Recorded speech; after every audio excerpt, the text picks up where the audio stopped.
Just this week, a woman took the stand and described a conversation she'd had with a man years earlier.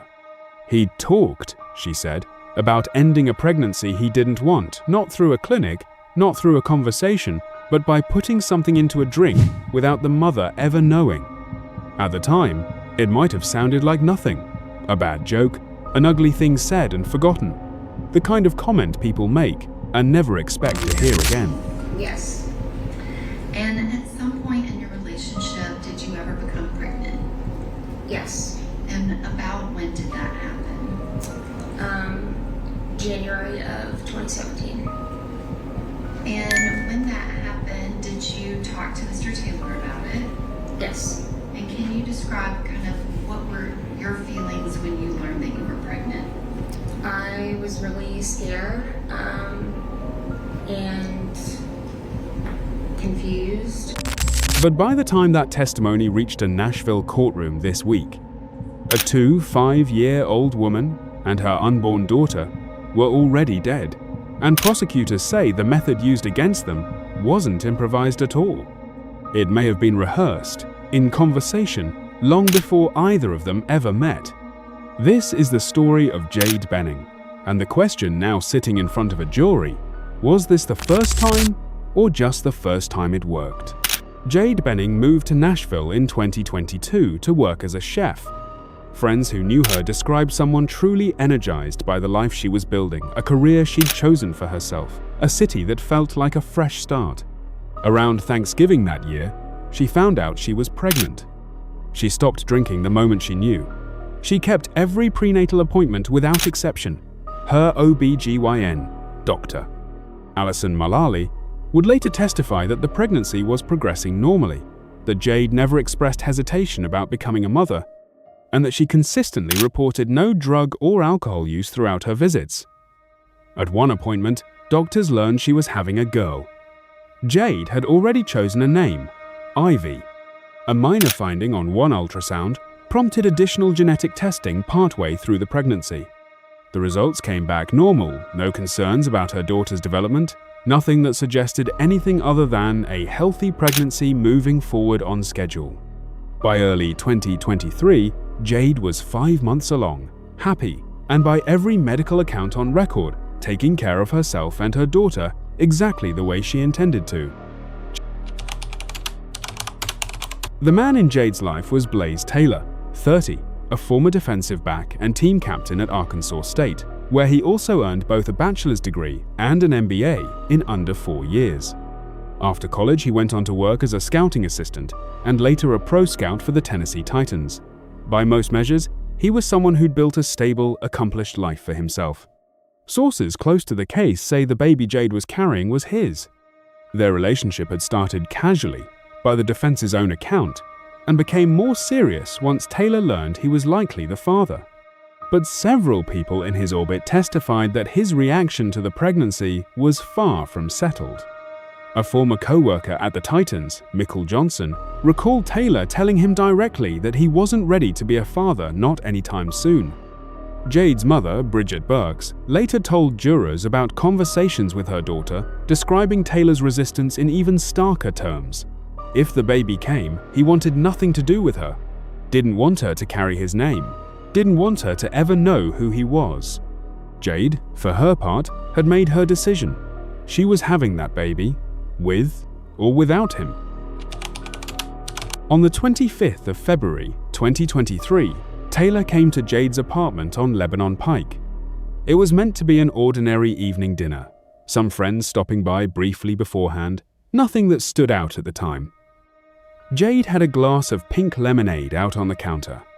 Nothing about the visit struck anyone present as unusual before the friends left for the night. After they left, everything changed. Jade's condition collapsed within minutes. She became severely unwell, lost her ability to stand, and grew increasingly disoriented. In a way that had nothing in common with a typical reaction to food or medication, it happened fast enough that there was no time to process what was wrong before things got worse. She managed to get her childhood best friend, Nijai Jackson, on the phone. Jackson would later testify that Jade's voice sounded faint and distressed. And as I was walking back to my car, I get a phone call from Jade. and I answered it, and I was like, hello, just normal. And she immediately starts saying, what did you do? What did you put in my drink?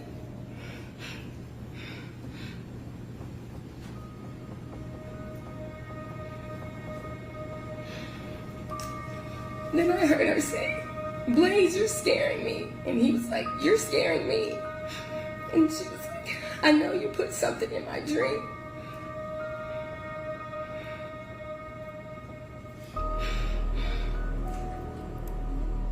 She was like, I knew my drink tasted funny. And that partway through the call, Jade turned her attention directly to Taylor, accusing him of putting something in her drink, saying it had tasted wrong, asking him to empty his pockets so she could see what was inside them.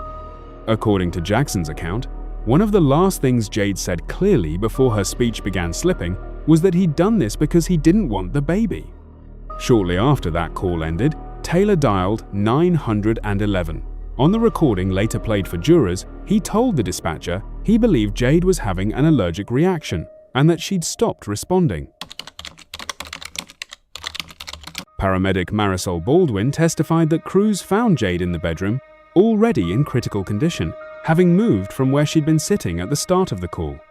At Vanderbilt University Medical Center, treating physician Dr. Michael Olashoga described her condition on arrival in blunt terms. The outlook was dire from the start. She was placed on life support shortly after arriving and never regained the ability to speak with investigators before her death. Body camera footage later shown to jurors captured Taylor at the hospital, repeating the same explanation he'd given dispatchers. She's like, hey, we got this thing planned for us, day night, 7 o'clock, she at 7 o'clock. She cooked dinner, she had these canvases for us to paint. But the emergency responders who treated Jade testified that her symptoms showed none of the markers typically associated with an allergic reaction: no swelling, no hives, nothing consistent with what he kept telling officers. Some of the medical staff present also described Taylor as visibly frantic, at points getting in the way of efforts to treat her. Ivy did not survive. She died on February 27th. Jade never regained consciousness in the days that followed, before passing away on the 6th of March, 2023, her 25th birthday. Davidson County Medical Examiner Dr. Erin Carney conducted the autopsy and reached a conclusion that bore no resemblance to an allergic reaction. The cause of death was acute cocaine toxicity, at levels Carney would later describe as unlike anything her office had previously encountered. Jade had no documented history of cocaine use. The only substances ever noted in her medical history were occasional marijuana edibles, nothing that came close to explaining what her body was showing. Carney also explained why Ivy died first. Cocaine is one of the few substances capable of causing placental abruption, a serious complication that separates the placenta from the uterus and cuts off the baby's oxygen and nutrient supply. That is what investigators believe took Ivy's life before her mother's body gave out as well. Under cross-examination, Carney acknowledged she couldn't say precisely how the cocaine had entered Jade's system, only that, based on the toxicology, it clearly had. Because Jade's collapse initially looked like a medical emergency rather than a crime, her apartment wasn't immediately secured the way a typical crime scene would be. The first officer on scene deployed patrol units and oversaw entry, and noted observing a handgun in the bedroom during the initial walkthrough, but did not personally collect any evidence. A warrant to formally search the apartment was delayed further after another division failed to execute it on schedule. By the time investigators began treating the apartment as a true crime scene, time and opportunity had already slipped away. That delay matters more in a poisoning case than almost any other kind. The evidence available on day 1 looks very different from what's left behind on day 5. Surfaces get touched. Items get moved by people who don't yet know they're standing in the middle of something that will matter in court. The window for capturing certain forensic details, trace residue, hair, nail clippings, starts closing the moment no one is actively protecting it. Crime scene investigator Jason Terry eventually processed the residence, and Detective Thomas Miller extracted data from Jade's phone, recovering pregnancy-related images and communications relevant to the case. But the physical evidence told a more complicated story than prosecutors may have hoped. A forensic lab analyst tested the drinking glasses, bottles, and liquid samples recovered from the apartment, including, notably, the pink lemonade bottle at the center of the state's theory, and found no trace of cocaine in any of them. A comforter and washcloth, suspected of containing biological material, were sent instead to an outside lab for separate testing, since the original analyst's equipment wasn't suited to process them. The analyst also noted that if a drinking glass containing drug residue had been rinsed or washed before it was ever collected, that alone could have been enough to remove any trace evidence permanently. In other words, the object prosecutors built their entire opening narrative around tested clean, and no one can say for certain whether that's because nothing was ever in it, or because the case started as a medical call instead of a criminal one. So if the lemonade bottle didn't prove anything, what did the state actually have left? That's exactly where this case gets interesting, and if you want to see how prosecutors built a case around evidence that wasn't there, subscribe to Crimes That Happened Now, because what comes next goes deeper than the headlines.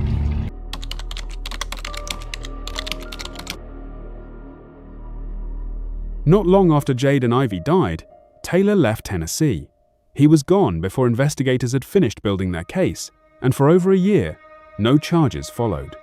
Whether that departure reflected guilt, or simply a man unable to remain in the city where something this devastating had happened is something only he can answer, but from an investigative standpoint, a primary person of interest leaving the state changes the shape of a case. That changed in March 2024. A grand jury indicted Taylor on 2 counts of first-degree murder and 2 counts of felony murder, 1 set of charges for Jade, 1 for Ivy. U.S. Marshals arrested him in Utah. His bond was set at $2.5 million. Most people facing charges this serious never see the outside of a jail cell before trial. Taylor posted the bond the following month and was released on GPS monitoring, awaiting trial back in Nashville. Jury selection itself took longer than usual, given how much local coverage the case had already received by the time the trial began. Attorneys on both sides spent considerable time questioning potential jurors about what they'd already read or heard, trying to seat 12 people who could weigh the evidence fresh rather than arriving with a verdict already half-formed. Once the jury was finally seated, on the 23rd of June 2026, the trial formally opened in front of Judge Steve Dozier. Assistant District Attorney Jan Norman delivered the state's opening, anchoring it almost entirely around the phone call. Nijaya Jackson received the night Jade fell ill, the accusation, the symptoms. The words Jade managed to get out before she lost the ability to speak clearly at all. Norman told jurors the toxicology results were unlike anything the medical examiner's office had previously encountered, and emphasized how happy and settled Jade had been about her pregnancy in the months before her death. Defense attorney Letitia Quinones-Hollins countered by reminding jurors of one detail she returned to throughout the trial. Taylor was the only person who called for help that night, and he stayed with Jade at the hospital afterward. She argued Jade's death was the result of an overdose from her own undisclosed drug use, not an act committed against her, and she signaled early that the defense intended to challenge how thoroughly and how correctly the crime scene had actually been processed. Days into the trial, in a rare weekend court session, prosecutors called a witness that reframed the entire case, Apple Denny, a former girlfriend of Taylor's. Denny testified that Taylor had previously discussed ending a different pregnancy by putting abortion pills into the other woman's drink without her knowledge. It was a detail that didn't exist anywhere in the earlier reporting on this case. For a trial built on the question of intent, whether Jade's death was a tragic accident or a deliberate act, Denny's testimony gave jurors something the state hadn't had before. A version of this exact method, discussed by Taylor, aimed at someone else before Jade ever became pregnant at all. The fact that the state chose to bring Denny in on a weekend, outside the trial's normal schedule, signaled how much weight prosecutors placed on getting that testimony in front of the jury as soon as possible. If this detail genuinely surprised you, you're not alone. Drop a comment below and tell us what you think it means for the rest of this trial. Does a prior conversation like that count as proof of a pattern, or is it just one more thing a jury has to weigh on its own? We want to know what you'd decide if you were sitting in that jury box. Quinones Hollins pushed back hard against the toxicology narrative.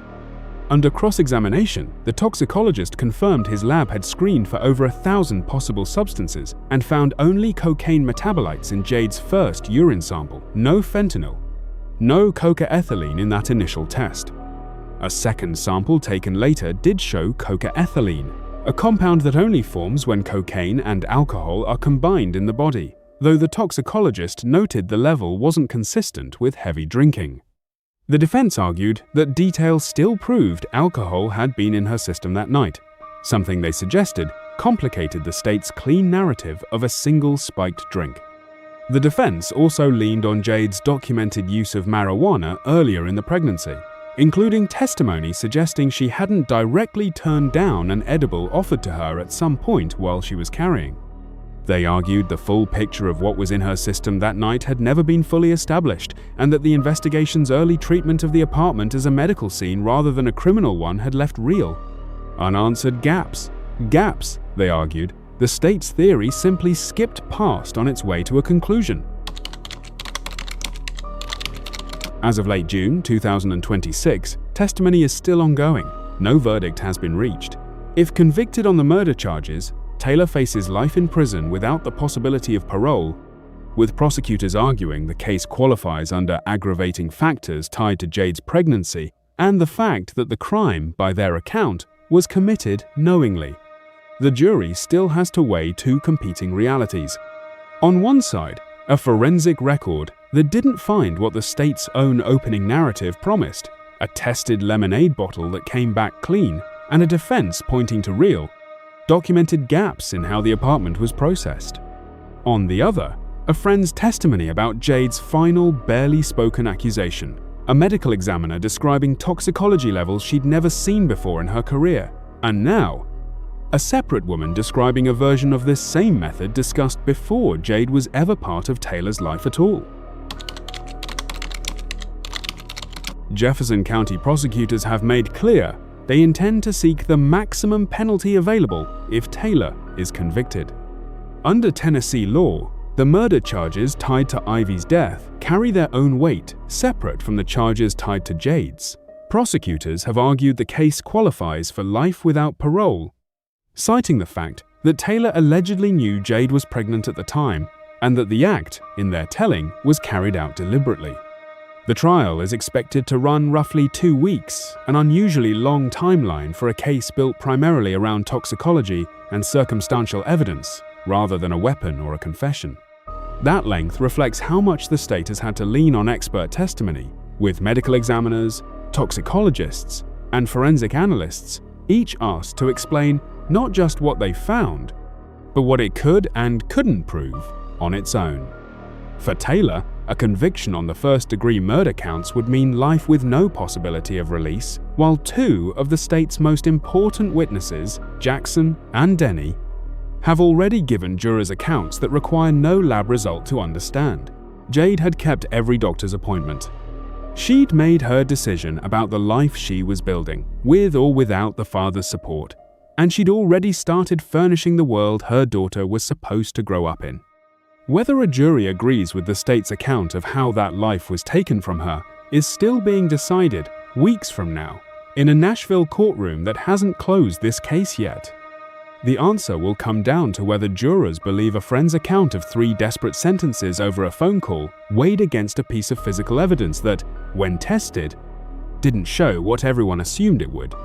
What makes this case different from so many others isn't just the forensic uncertainty or even the new testimony about a method allegedly discussed before Jade was ever involved. It's the fact that the most damning words in the entire case came from Jade herself in the last conversation she would ever have spoken while her condition was rapidly worsening, still managing to name the person she believed was responsible before she lost the ability to speak at all. No lab result has carried more weight in that courtroom than those few sentences. None of the forensic gaps the defense has raised can undo the fact that a dying woman used what little voice she had left to point directly at the man sitting across from her. A jury now has to decide what that's worth, against everything else they've heard. If you want to know what that jury decides, the verdict, the sentencing, everything that comes next, subscribe to Crimes That Happened. We're following this one through to the end, not just the headline. And before you go, drop a comment and let us know where in the world you're watching from. We want to see exactly how far this story travels.